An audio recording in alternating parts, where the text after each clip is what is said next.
ಏನಾಯ್ತು ಸರ್, ಈಗ ಸರ್ ಇವತ್ತು? ನೇಹಾ ಹಿರೇಮಠ ಅವರ ಕೊಲೆ ಆರೋಪಿ ಫಯಾಜ್ 5ನೇ ಬಾರಿಗೆ ಆಯ್ತು ಸರ್. ನೋಡ್ರಿ, ಇದು 5ನೇ ಬಾರಿ ಮಾನ್ಯ ಗೌರವಾನ್ವಿತ ಧಾರವಾಡ ಉಚ್ಚ ನ್ಯಾಯಾಲಯ ಪೀಠದಲ್ಲಿ ಸತತ 3ನೇ ಬಾರಿಗೆ ಹಾಕೊಂಡಾರ ಇದನ್ನ ಬೇಲನ್ನ. ಈ ಹಿಂದೆ 2 ಬಾರಿ ಹುಬ್ಬಳ್ಳಿಯ 1ನೇ ಜಿಲ್ಲಾ ಮತ್ತು ಸತ್ರ ನ್ಯಾಯಾಲಯದಲ್ಲಿ ಏನ ನೋಡ್ರಿ ಬೇಲ್ಗೆ ಹಾಕೊಂಡಿದ್ರು, ಅಲ್ಲಿ ಕೂಡ ರಿಜೆಕ್ಟ್ ಆಗಿತ್ತು. ಅದಾದ ನಂತರ 2 ಬಾರಿ ಏನದ ನೋಡ್ರಿ ಧಾರವಾಡ ಉಚ್ಚ ನ್ಯಾಯಾಲಯ ಪೀಠದೊಳಗೆ ಹಾಕಿದ್ರು. 2 ಬಾರಿ ಕೂಡ ಮೆಮೋ ಆಫ್ ವಿಡ್ರಾಲ್ ಕೊಟ್ಟು ಅವ್ ಕ್ರಾಸ್ ಎಕ್ಸಾಮಿನೇಷನ್ ಆಫ್ ವಿಟ್ನೆಸ್ ಆದಿಂದೆ ಮತ್ತೆ ನಾನು ಹಾಕೊಳ್ತೀನ್ರಿ ಹೊಳ್ಳಿ ಬೇಲ್ಗ್ ಅಂತ ಹೇಳಿ ವಿಡ್ರಾ ಮಾಡ್ಕೊಂಡಿದ್ರು. ಈ 3ನೇ ಬಾರಿ ಇವತ್ತು ಹಾಕಿದ್ರು, ಅಂದ್ರೆ ಒಟ್ಟೆ 5 ಬಾರಿ ಆಯ್ತು ಇವಾಗ. ಈ ಬಾರಿ ಏನಿದೆ ನೋಡ್ರಿ ಮತ್ತೆ ಅದೇ ಸೇಮ್ ಗ್ರೌಂಡ್ಸ್ ಮೇಲೆ ಬಂದಿದ್ರು. ಸೆಕ್ಷನ್ 50 ಆಫ್ ದಿ CRPC ಅಂದ್ರೆ ಅರೆಸ್ಟ್ ಗ್ರೌಂಡ್ಸ್ ಮೇಲೆ ಬಂದಿದ್ರು. ಏನಂತ ಅವಾಗ ಅರೆಸ್ಟ್ ಆಗಿ ಸರಿಯಾಗಿದ್ದಿಲ್ಲ, ಮೆಮೋ ವಿಡ್ರಾಲ್ ಕೊಟ್ಟಿದ್ದಿಲ್ಲ ಅಂತ. ಈ ಪೊಲೀಸ್ ಡಿಪಾರ್ಟ್ಮೆಂಟ್ ಅವ್ರ ಏನದ ಅರೆಸ್ಟ್ ಆದಾಗ ಅವ್ರ ಪೋಸ್ಟಲ್ ಮುಖಾಂತರ ಹಾಗೂ ಮೂಲ ಮಾಹಿತಿಗಳ ಪ್ರಕಾರ ಅವರ ಸ್ಟ್ಯಾಂಡರ್ಡ್ ಕಾನೂನು ಪ್ರಕಾರ ಏನದ ಅದರ ಪ್ರಕಾರ ಮಾಹಿತಿ ಕೂಡ ಅವ್ರ ಕುಟುಂಬದವರು ಹೊರ ಮಾಹಿತಿ ನೀಡಿದ್ರು. ನೀಡಿನೇ ಏನದ ಅದು ಮಾಡಿದ ಫುಲ್ಫಿಲ್ಮೆಂಟ್ ಏನದ ಇವತ್ತು ಅವರು ಬೇಲ್ ಹಾಕಿದ್ರು. ಸರ್ಕಾರದ ಪರವಾಗಿ ವಿಶೇಷ ಸರ್ಕಾರಿ ಅಭಿಯೋಜಕರಾದಂತಹ BN ಜಗದೀಶ್ ಅವರು ಕೂಡ ಅಪೇರ್ ಆಗಿದ್ರು ಸರ್.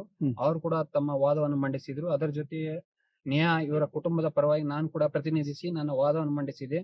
ಮತ್ತು ಫಯಾಜ್ ನ ಪರ ವಕೀಲರಾದಂತಹ ZM ಹತ್ರಕಿ ಕೂಡ ಅವರು ಕೂಡ ಅವರ ವಾದ ಮಂಡಿಸಿ ವಾದಗಳನ್ನು ಪರಿಶೀಲಿಸಿ ಮಾನ್ಯ ಗೌರವಾನ್ವಿತ ಧಾರವಾಡ ಉಚ್ಚ ನ್ಯಾಯಾಲಯ ಪೀಠದ ನ್ಯಾಯಮೂರ್ತಿಗಳೇನದ ಬೇಲನ್ನು ರಿಜೆಕ್ಟ್ ಮಾಡಿದ್ದಾರೆ. ಈಗ ಇದು ಅಂತಿಮ ನಿರ್ಧಾರವಾಗಿ ಫಯಾಜ್ಗೆ ಮತ್ತೆ ಜೈಲಿಗೆ ಗತಿಯಾಗಿದೆ. ಬೇಲ್ ಕೊಡಬಾರ್ದು ಅಂತ ಹೇಳಿ ಯಾವ ರೀತಿ ಆಯ್ತು ಬೇಲ್ ಕೊಡಬಾರ್ದಂತಂದ್ರೆ ಏನದ ಅಂತಂದ್ರೆ ಡ್ಯೂರಿಂಗ್ ದಿ ಡೇ ಲೈಟ್ ಅಂದ್ರೆ ಬೆಳಕಿನ ಸಂದರ್ಭದಲ್ಲಿ ಒಂದು ಕಾಲೇಜ್ ಕ್ಯಾಂಪಸ್ ನಲ್ಲಿ ಹೆಚ್ಚಿನ ಸಂಖ್ಯೆಯಲ್ಲಿ ಉಪಸ್ಥಿತಿರುವಂತ ವಿದ್ಯಾರ್ಥಿಗಳು ಹಾಗೂ ಜನ ಇದ್ದಂತ ಪ್ರದೇಶದಲ್ಲಿ ಇದೊಂದು ವಿದ್ಯಾರ್ಥಿಯ ಕೊಲೆಯಾಗಿತ್ತು. ಸತತ ನಿರಂತರ 7 ರಿಂದ 8 ಬಾರಿ ಅವನು ಸ್ಟ್ಯಾಬ್ ಮಾಡಿದ್ದ. ಆಕಿ ಏನು ಪ್ರೇಮಕ್ಕೆ ನಿರಾಕರಿಸಿದ್ದಕ್ಕ ಈ ತರ ಕೊಲೆ ಮಾಡೋದೇನದ ಯಾವುದೇ ರೀತಿ ಒಳ್ಳೆಯ ಲಕ್ಷಣಗಳು ಕಾಣುವುದಿಲ್ಲ. ಈಗ ಮಾಡಿದ್ದಕ್ಕೆ ಏನದ ಅದೇ ಗ್ರೌಂಡ್ಸ್ ಮೇಲೆ ಮತ್ತೆ ಈ ತರ ಕೊಲೆ ಮಾಡಿದ ಆರೋಪಿಗೆ ಏನದ ಬೇಲ್ ಏನಾದ್ರು ಕೊಟ್ರೆ ಸಮಾಜಕ್ಕೊಂದು ಕೆಟ್ಟ ಸಂದೇಶ ಹೋಗ್ತದೆ. ಕ್ರಿಮಿನಲ್ ಜಸ್ಟಿಸ್ ಮೇಲೆ ಏನಿದೆ ನೋಡ್ರಿ ನಂಬಿಕೆ ಹೋಗ್ತದೆ. ಹೀಗಾಗಿ ಏನದ ಮಾನ್ಯ ಗೌರವಾನ್ವಿತ ಉಚ್ಚ ನ್ಯಾಯಾಲಯ ಪೀಠವು ಬೇಲನ್ನು ರಿಜೆಕ್ಟ್ ಮಾಡಿದ್ದಾರೆ. ನೆಕ್ಸ್ಟ್ ಈಗ ಅವರು ಎಲ್ಲಿ ಹೋಗ್ಬೋದು ಸರ್? ಅವ್ರು ನೆಕ್ಸ್ಟ್ ಹೋದ್ರ ಸುಪ್ರೀಂ ಕೋರ್ಟ್ಗೆ ಹೋಗ್ಬೇಕು. ಇಲ್ಲಿ ಹಾಕ್ಲಿಕ್ಕೆ ಬರಲ್ಲ.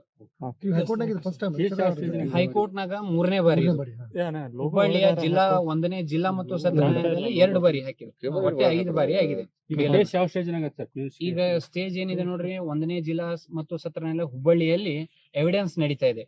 ಆಮೇಲೆ ಲಾಸ್ಟ್ ಟೈಮ್ ಹೈಕೋರ್ಟ್ ನಿಂದ ಸ್ಟೇ ಕೂಡ ತಂದಿದ್ರು. ಏನಂತ ಅಕ್ಯೂಸ್ ನ ಅಬ್ಸೆನ್ಸ್ ಇಟ್ಟು ಟ್ರಯಲ್ ಕಂಡಕ್ಟ್ ಮಾಡ್ತಾ ಇದಾರಂತ. ಅದು ಸರ್ಕಾರದ ಸುತ್ತೋಲೆ ಮತ್ತು ನ್ಯಾಯಾಲಯದ ಸುತ್ತೋಲೆ ಪ್ರಕಾರ ಏನದ ವಿಡಿಯೋ ಕಾನ್ಫರೆನ್ಸ್ ಮುಖಾಂತರ ನಾವು ಆರೋಪಿನ ಹಾಜರಿಟ್ಟು ಟ್ರಯಲ್ ಅನ್ನು ಕಂಡಕ್ಟ್ ಮಾಡ್ತಾ ಇದೀವಿ. ಸರ್ಕಾರಿ ವಿಶೇಷ ಅಭಿಯೋಜಕರು ಕೂಡ ಇದ್ದಾರೆ ಹುಬ್ಬಳ್ಳಿಯಲ್ಲಿ ಕೂಡ. ಅವ್ರ ಮುಖಾಂತರನೇ ಏನಿದೆ ಟ್ರಯಲ್ ಕೂಡ ಕಂಡಕ್ಟ್ ಮಾಡಿದ್ವಿ, ಸ್ಟ್ಯಾಂಡರ್ಡ್ ಸರ್ಕ್ಯುಲರ್ ಕೂಡ ಮಾಡಿದ್ವಿ. ಈಗ ಸ್ಟೇ ವೇಕೆಟ್ ಆಗಿ ಏನಿದೆ ಜಸ್ಟಿಸ್ ರಾಚಯ್ಯ ಅವರ ಆದೇಶ ಪ್ರಕಾರ ಈ ಕೇಸನ್ನ ಏನದ 6 ತಿಂಗಳು ಮುಗಿಸ್ಬೇಕಂತದ. ಹೀಗೆ ಮುಂದಿನ ತಿಂಗಳ ಈ ಕೇಸನ್ನ ಅಂತಿಮ ತೀರ್ಪು ಬರಲಿದೆ.